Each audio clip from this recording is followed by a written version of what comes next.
আজি আমি এই ধৰ্ণা কাৰ্যসূচী হাতত লৈছো যেহেতু জল জীৱন মিছন আঁচনিৰ অন্তৰ্গত বৃহৎ ডাঙৰ এটা কেলেংকাৰী অনুষ্ঠিত হৈছে। বিশেষকৈ ধেমাজি জিলাৰ জোনাই উপমণ্ডলতো বৃহৎ ডাঙৰ এটা কেলেংকাৰী হৈছে। এই কেলেংকাৰীৰ যাতে CBI তদন্ত কৰে তাকে লৈ আমি এই প্ৰতিবাদ সাব্যস্ত কৰিছো যে এই জল জীৱন আঁচনিৰ টকাটো আমাৰ ৰাইজৰ টকা, আমাৰ টেক্সৰ দিয়া টকা, আৰু এই আঁচনি লৈ তেওঁলোকে আজি এই গোটেই দুৰ্নীতিটো সাব্যস্ত কৰিছে। তো ইয়াৰ প্ৰতিবাদত আমি আজি কংগ্ৰেছ দলে মুৰকং চেলেক্ট ব্লক কংগ্ৰেছে বিভিন্ন আমাৰ শাখাসকলক লৈ আমি এটা CBI তদন্তৰ দাবী কৰি আমি এই প্ৰতিবাদ ৰেলী আয়োজিত কৰিছো।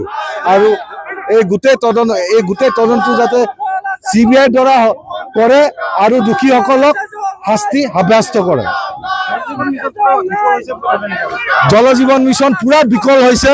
জল জীৱন মিছন নামৰ আঁচনিত বিজেপিয়ে নিজৰ মানুহখিনিক ঠিকা থাপলি দি পেলাই তেওঁলোকে গোটেই দুৰ্নীতিটো সাব্যস্ত কৰিছে। আৰু বিশেষকৈ ইয়াত জয়ন্ত মল্ল বৰুৱা, মুখ্যমন্ত্ৰী হিমন্ত বিশ্ব শৰ্মা আৰু জোনাই স্থানীয় বিধায়ক ভুৱন পেগু ডাইৰেক্ট জড়িত হৈ আছে।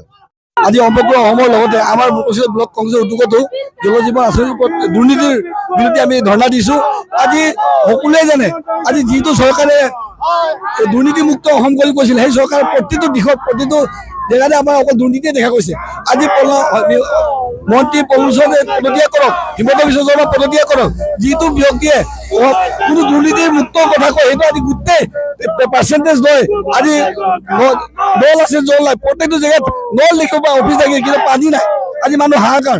আৰু ইয়াত আমাৰ পুৰা সম্পূৰ্ণ বিশ্বাস আছে, আমি ধৰিব পাৰিছো যে ভুৱন পেগু, স্থানীয় বিধায়ক ভুৱন পেগু, সাংসদ প্ৰণৱ বৰুৱাৰ হাত আছে।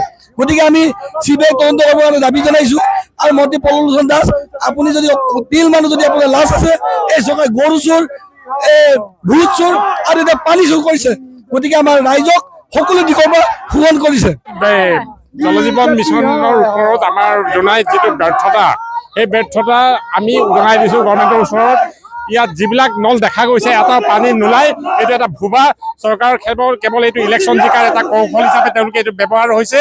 কিন্তু প্ৰকৃতাৰ্থত মানুহে যিটো সুবিধা পাব লাগে পানীৰ ক্ষেত্ৰত, পানী পোৱাৰ পৰা বঞ্চিত।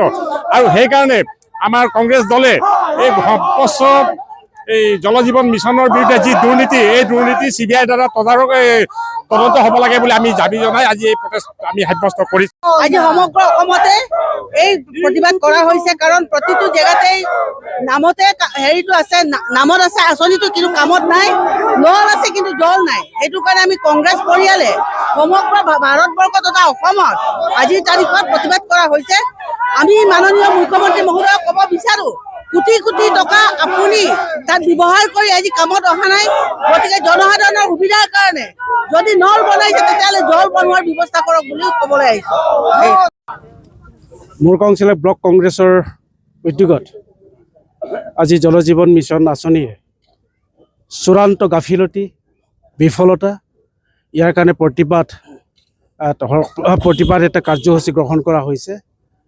আৰু ইয়াত মূলতঃ ক'বলৈ গ'লে জোনাই মহকুমাত যিবিলাক জল জীৱন আঁচনি চলি আছে বেছিভাগেই তাৰমানে বিফল হৈছে। আৰু কিছুমানত পানী ওলোৱা নাই, য'ত ওলাইছে এইটো খাব পৰা অৱস্থাত নাই। সেইটোৰ কাৰণে ইয়াত দুৰ্নীতি যথেষ্ট হৈছে, বহুখিনি হৈছে। আৰু ভুৱন পেগুৰ অতি মাত্ৰা কমিশ্যন ৰাজৰ তাগিদাত কৰি গোটেই জল জীৱন মিছন ফ্লপ হৈছে, বিফল হৈছে। এইটোৰ কাৰণে ইনকুৱাৰী হ'ব লাগে, তদন্ত হ'ব লাগে।